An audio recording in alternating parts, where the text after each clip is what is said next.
Building a legacy has been a super important part of my practice planning. My dad, myself, my staff, we're all very vision oriented. So we're constantly thinking about what our vision for the practice is.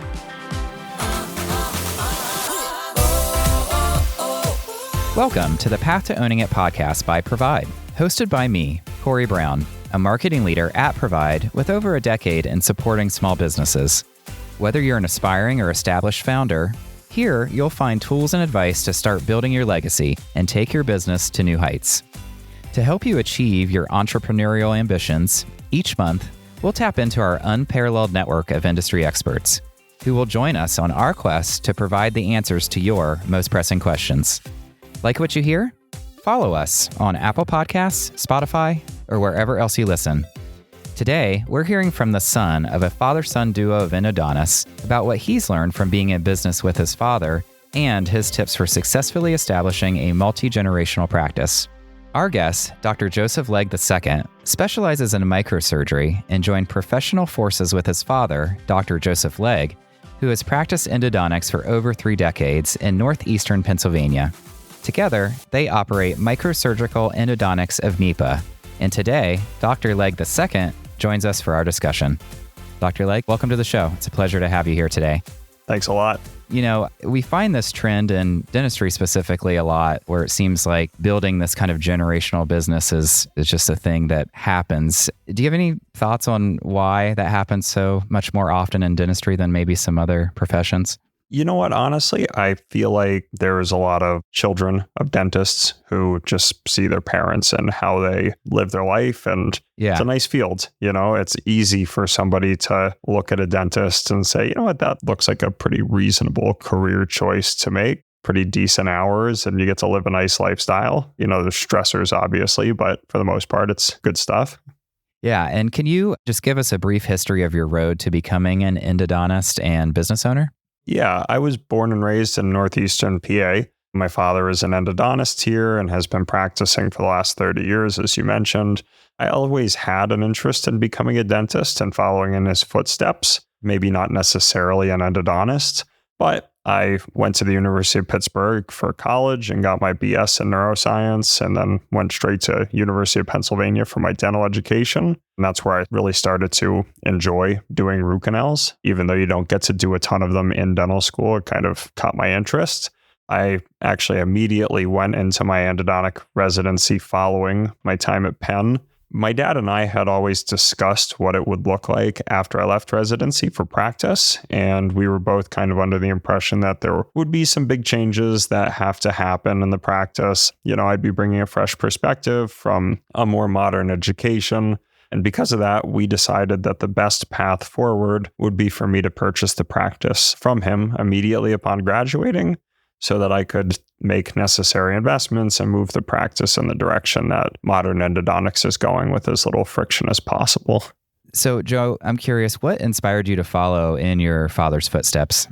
When I was growing up, I always had a sense that my father played an important role in the dental community of Northeast PA. I didn't always fully grasp what it meant to be a specialist, but I knew that he was considered by his peers to be an expert in the field, and he was relied upon to help his referring doctors, patients in a way that maybe they might have not been able to. So when I was growing up, he used to tell me, no matter what I wanted to do when I grow up, I should try to be the best. Becoming an endodontist is just very fitting for that attitude because it's incredibly specific in its role. And it's something that can and always is judged immediately for its quality by patients and referring doctors. Yeah. And do you think if your father was, let's say, a periodontist, that maybe that is the field you would have went into? Or do you think you still would have stuck with endodontics? What about it stuck out to you? You know, there's a chance. I can't say for sure. To be honest, that never really was something I was interested in when I was in dental school. Sure. But hey, it all depends on what your focus is. At the time, my focus was becoming an endodontist. So maybe I would have been thinking to myself in dental school, yeah, I want to place implants all day, you know, and, right. and do periodontal surgery. And is he working still alongside you for a certain period of time? Yes, I purchased the practice and I'm the sole owner since I graduated from residency, and he works alongside me full time as my associate. Gotcha. How has that transition gone for the two of you? I'm sure that was a big step for him to step aside in a way to bring in this new perspective, like you said. How has that gone? Can you share a little bit of that with us?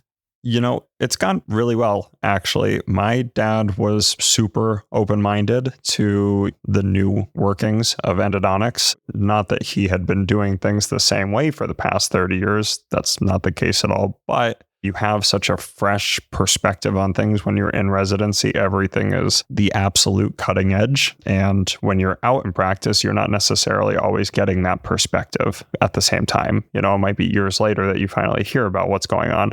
So because I was bringing that perspective, he was really okay with stepping aside and saying, you know what, just take the reins, make any necessary investments, anything like that you think would be good for our practice, and we'll just move forward that way. It kind of came down to how could we have the least amount of friction moving forward?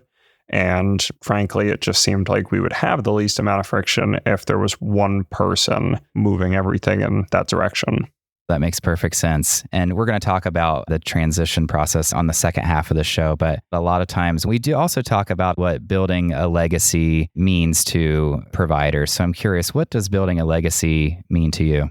Building a legacy has been a super important part of my practice planning. My intention upon leaving residency was to bring basically world-class endodontic treatment to my version of small town America. Very often, we have new doctors that finish residency or their training and they're living in a city and they really don't want to give up that lifestyle. So more rural regions tend to suffer from a lack of high quality specialty care.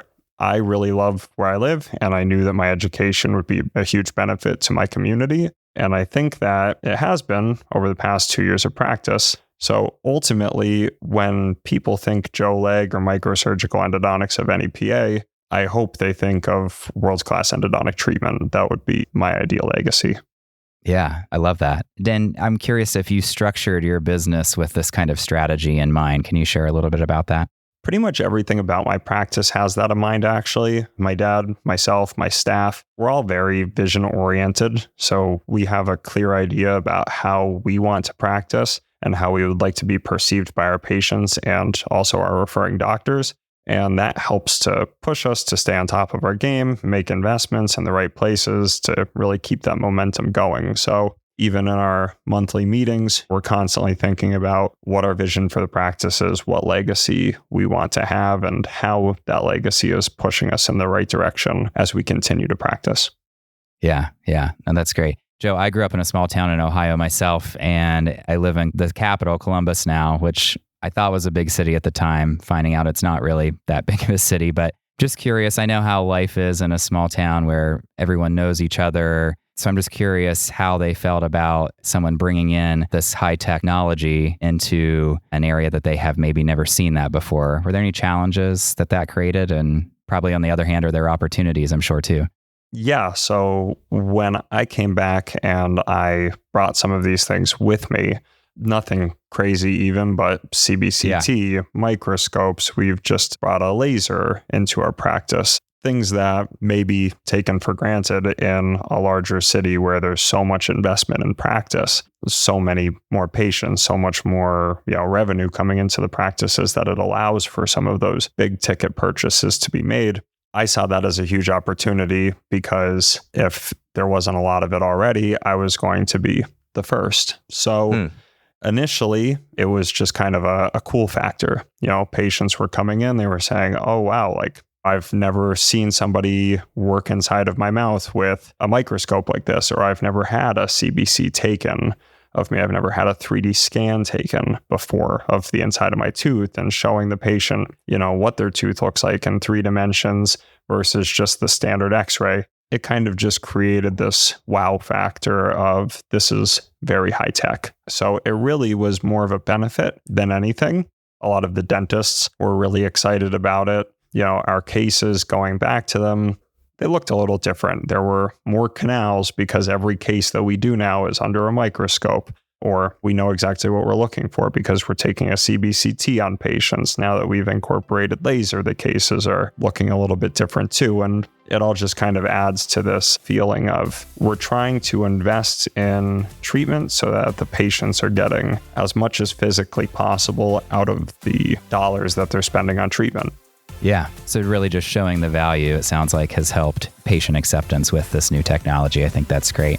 We've discussed your ownership journey and the decision to transition the business to you, the next generation. But when we return, I'd like to dive into what you've learned about developing a multi-generational business and how other owners can do the same.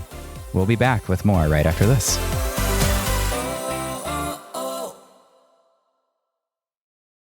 Ready to take your practice to the next level?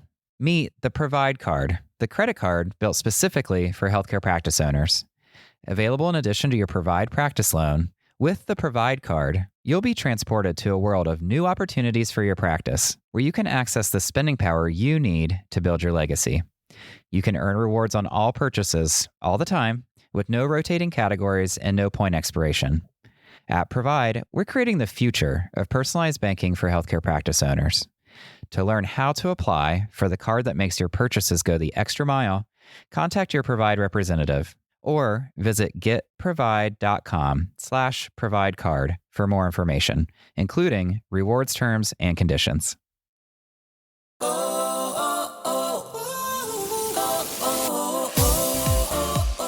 I'm Corey Brown, and this is Provide's The Path to Owning It podcast. We're back with Dr. Joseph Legg II to discuss establishing a successful multi-generational business. Dr. Legg, what steps are you taking to ensure a smooth ownership transition? I've tried to make a point of getting out and meeting with as many of the local dentists as I can because my practice is so referral based. Many of them know or have worked with my father in the past, but I never really wanted to rely totally on his reputation to keep us going. I think making sure that everyone could put a face to a name is important in this type of relationship, and that certainly helped. As far as my transition with my employees, that wasn't really as much of an issue. I think having a strong sense of leadership, as well as confidence and conviction behind your vision, are important and can really be felt by your team. Additionally, I try to make my employees' lives working for me as easy as I can. Everyone knows what their roles and responsibilities are, but they also know that I'm pretty understanding, and if something comes up, they could come to me to work through it. Calling your team family is pretty cliche, but I think that as long as you actually care about them genuinely for the people they are, they usually pick up on that. And once that's noticed, everything runs a lot more smoothly. Yeah, no, I'd imagine so. I had worked in a practice myself for over a decade, and a lot of what you're saying is absolutely true.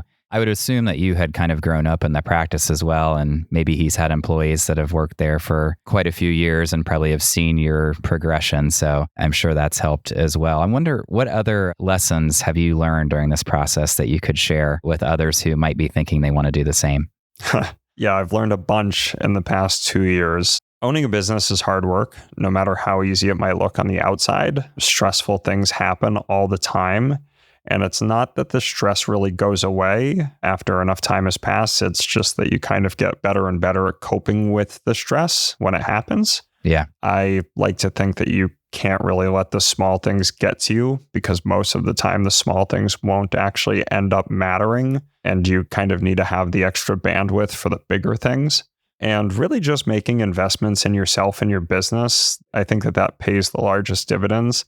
And not just from a financial perspective necessarily. I think it's so easy to get comfortable when things are going really well, when there's steady patient flow and, the team is moving along at a very even keel. That's not where growth really happens, though. That only happens when you are uncomfortable with something. So taking the time to establish systems, train staff appropriately, and invest in the practice are kind of temporary pains that lead to much larger gains in the long run. But you really need to make time to do all of that stuff. And it's not necessarily the fun part of practicing, but it's really necessary to do it at some point, because eventually it's going to need to happen. You might as well do it while you're thinking about it. Yeah, sure. All of that's fantastic advice. We mentioned this a little earlier. I'm curious about your family dynamic. You said that the transition went well, but But what about the two of you? I mean, is there any difference that you notice like day to day, either working or in your personal relationship? Yeah, my dad and I, honestly, were closer than we've ever been since we started working together. Although he's now my associate, technically, Right. I like to think of him more like my partner because we make a lot of our decisions together. I think it's pretty cool that I'm going through some of the same growing pains he went through with his practice. And when I need advice, he's there and ready to give it. Yeah, that's great. Speaking of advice, we hear a lot on the show too about the importance of having a great team around you. That's not only your practice team that's with you in the office, but also external advisors. Can you talk about any advice that you got from any trusted advisors during this whole process and how that went for you? So my team at CFS Dental has been very helpful to me. They aren't actually practice consultants necessarily in the sense that, they're not telling me how to run the practice or how to do dentistry, but they work with a lot of dentists from all around the country. So from the business side of things, when I do have a question, they could at least point me in the right direction or refer me to someone that may have an answer or be able to help me out a little. They were specifically helpful when I was in residency and I was trying to figure out how to get funding to purchase my practice and take out a loan and get equipment all ready to go. So I was up and running right when I finished. And that's when they pointed me in the direction of Provide. That's great. Well, I'm glad that we found you and we're able to help as well. I was thinking, you and your father had conversations about this happening prior to you graduating. So did he prepare you in any sort of way to succeed in your new leadership role?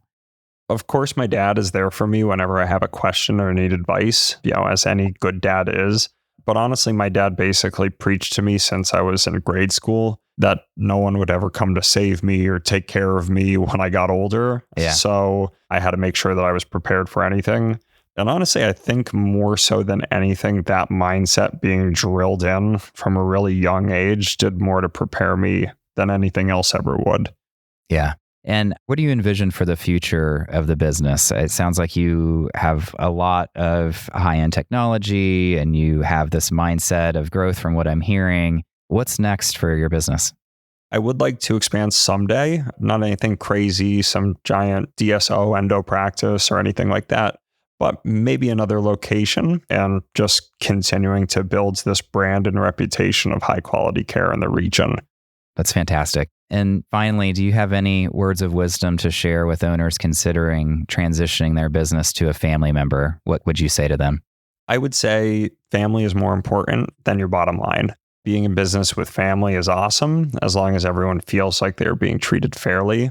I think giving my father autonomy over the way he practices, yet still having some guidelines that fit my vision, has led to a lot more harmony and an ability to practice together for a long time in comparison to kind of ruling with an iron fist and expecting everything to be exactly as I want it just because I own the practice. So really just remembering that some compromise is necessary everywhere. And it's more important to be happy in your family than just make a few extra dollars in business. Yeah, that's very well said. What do you think your father would have done if you had tried to roll with that iron fist? Geez, I really don't know. I think that the way that I approached the subject of coming in and moving us in the direction that we did was really helpful because he's not necessarily somebody that wants to get pushed around by anyone. Sure. And I knew that, so I never did. Like I said, I'm here with a set of guidelines and a vision for what I am looking to do with the practice. But ultimately, care comes down to the provider. Yeah, probably would have been a little bit of pushback, but hey, I know my dad, so, that's why I didn't do it that way. Exactly. Yeah, you know him better than anyone. So, well, Dr. Legg, thank you for candidly sharing about your ownership journey and how you've built this kind of multi-generational business. You've really got an inspiring story, and I'm so happy that you were willing to share it with our audience. So thank you. Yeah, for sure. Thanks for having me on. Thanks for joining us. The path to owning a business is a nuanced journey. We hope you discovered something in this episode that eases your path to success. If so, leave us a review on Apple Podcasts or Spotify. Have a topic you'd like discussed in a future episode? drop us a line in the comments section or send us a message on social media. If you're ready to take control of your future and start building your legacy, be sure to visit getprovide.com. You can view our resources page for more helpful tools, learn how our all-in-one financial and banking solution can help you on your path to business ownership, and pre-qualify for financing in under 2 minutes with no impact on your credit score. The Path to Owning It is brought to you by the team at Provide, with support from Slide 9 Agency. And it's produced by PodCamp Media, branded podcast production for businesses. PodCampMedia.com. Producer Dusty Weiss, editor Emily K. Singer. For Provide, I'm Corey Brown. Thanks for making us part of your journey.